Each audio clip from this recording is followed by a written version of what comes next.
Hi everyone, in today's video I'll show you guys how you can enable or receive gifts on TikTok. Welcome back to our channel How to Tutorials. So let's dive right into it. So first of all, simply open your TikTok, and after doing that, go to your profile by tapping on it. And then after going to your profile, here you can see three-dot bar, tap on it, and then tap on TikTok Studio. Here you have to tap on monetization, and after doing that you can get video gifts, tap on it, and here you have to enable this option.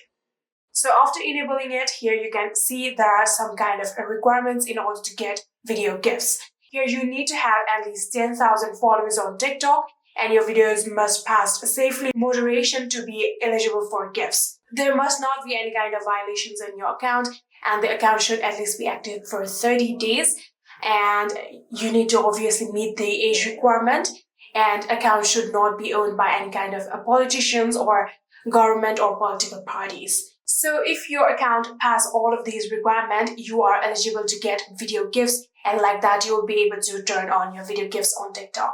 And yeah, that is it. I hope this video was helpful to you guys. If it was, please do not forget to hit that subscribe button and like our video. Thank you so much for watching. See you in the next.